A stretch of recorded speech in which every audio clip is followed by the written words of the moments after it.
J'ai connu un genre de cycle parce que si on se ramène dans les 18, 19, 20 ans, Shawinigan avait le vent dans les voiles. C'était des entreprises qui étaient quand même vieillissantes, mais florissantes. Les gens avaient d'ouvrage. Les années qui ont 80-86, ça a été des années où il y a eu aussi beaucoup de fermetures à Shawinigan, qu'on parle CIL Dupont. Donc, les gens commençaient à... On sentait que ça avait été... Il y avait une morosité qui, autour des années 80, là, les gens étaient un petit peu découragés. Il y avait une récession économique à ce moment-là, à Shawinigan même. Le moral était plus ou moins excellent. Mais tout ça, ça amène aux gens à se reprendre en main. Les gens ont commencé à se chercher des leaders. Ça fermait beaucoup d'entreprises quittaient. On voyait vraiment là, la glissade qui se passait entre l'électrochimie et la pétrochimie. C'est ce qui a fait des déplacements industriels. Malgré ça, Shawinigan s'est pris en main. Rapidement, à part ça, on a été à mettre sur pied l'incubateur industriel de Grand-Mère, qui était, je crois, le premier incubateur industriel qu'il y avait au Canada, même que les gens du gouvernement fédéral venaient régulièrement sur place pour voir ce qui s'y passait. Mais est arrivé aussi l'effervescence du secteur du bateau de plaisance. Et ici, il y avait des grands joueurs. Il y avait deux principaux grands joueurs qui étaient Doral, qui était Cadorette. Il y avait dans ces deux entreprises-là, on comptait à peu près 700 employés, plus toute la sous-traitance qui gravitait autour. On n'avait pas loin de 1000 employés. On était en transition d'économie à ce moment-là. Là. On était définitivement en transition. Puis quand je regarde ça, ce qui est fort encourageant, c'est de voir qu'il y a de ces entreprises sous-traitantes-là qui sont encore là aujourd'hui. Delastec qui touchait un petit peu. Mégatech, qui est devenu Kongsberg aujourd'hui, était présent, a commencé ses premiers pas là. Plasteco est une entreprise qui arrivait de Trois-Rivières, a contribué aussi. On a eu des entreprises qui se sont formées, qui étaient Métaux-Produits d'été, HDI, Elmec, etc. Donc, des entreprises qui ont pris à relève, des PME, mais qu'on était capable d'incuber, de recevoir, de supporter dans un secteur manufacturier qui prenait de l'essor. Quand on parle de Mégatech, qui est parti... Larry Saint-Pierre, Yvan Lafontaine, où ils étaient 200-300 employés. Quand les gens sont partis, quand Yvan et Larry sont partis, il y avait au-delà de 400 employés là-bas. Aujourd'hui, ce fleuron-là s'appelle Kongsberg.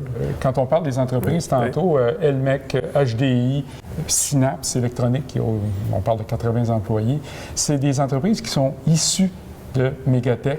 Deux, certainement, que je connais aujourd'hui, qui sont carrément des personnes qui étaient chez nous, qui voulaient être en affaires et qui se sont révélés de bons entrepreneurs et qui ont des succès en affaires.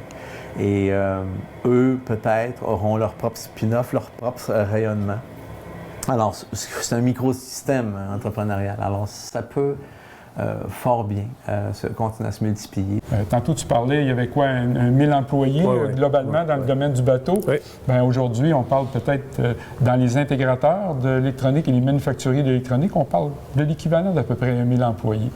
Il y a aussi un signal qui était, du point de vue commercial, qui est intéressant. Claude Bellerive, qui avait propriétaire de Cirtec, a mis en place la place Birmance.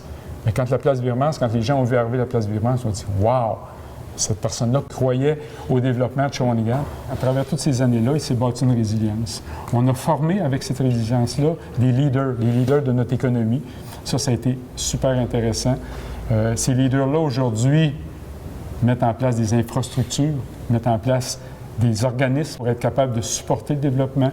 Quand on parle de la communauté entrepreneuriale qui est là, qui nous permet de continuer notre virage, de l'accentuer. Je regarde tout ça, puis on regarde le futur avec quand même un grand optimisme. C'est des années et des années de cultures différentes. Il y a aussi toute une équipe en arrière de ça pour supporter ces gens-là, que ce soit autant dans la croissance que dans le démarrage d'entreprise. Et les gens y croient et les gens sont attachés. On est rendu à penser au futur. Bien, le futur, ça veut dire qu'on met en action des choses. Donc, ceci dit, l'héritage, c'est, oui, il y a du passé, mais l'héritage a aussi été de se dire, on se relève les manches et on travaille. Les gens ont été un peu nostalgiques de dire l'Institut de technologie, mais elle a toujours perduré. Quand le collège Shawinigan a été mis en place, il a englobé cette partie professionnelle-là. Le collège, bien sûr, offre des options aussi qui sont intéressantes. Il a su se renouveler, le collège, tellement bien se renouveler puis tellement bien s'adapter au côté contemporain des choses que c'est une clientèle qui ne diminue quasiment pas, alors que d'autres collèges connaissent des diminutions importantes. Il y a le Carrefour Formation Mauricie où il y a plusieurs options qui sont offertes aux jeunes puis qui permettent aux jeunes d'aller chercher les compétences qu'il faut pour aller après ça sur le marché du travail. Donc, on réussit à retenir des jeunes dans la région pour faire leur formation collégiale, ce qui est un important apport économique, et aussi d'attirer des gens de l'extérieur de la région qui viennent ici. Au centre d'entrepreneuriat, il y a toute la formation qui est partir une entreprise, où il y a régulièrement des cohortes qui sont parties, des gens qui sont là, qui préparent des projets.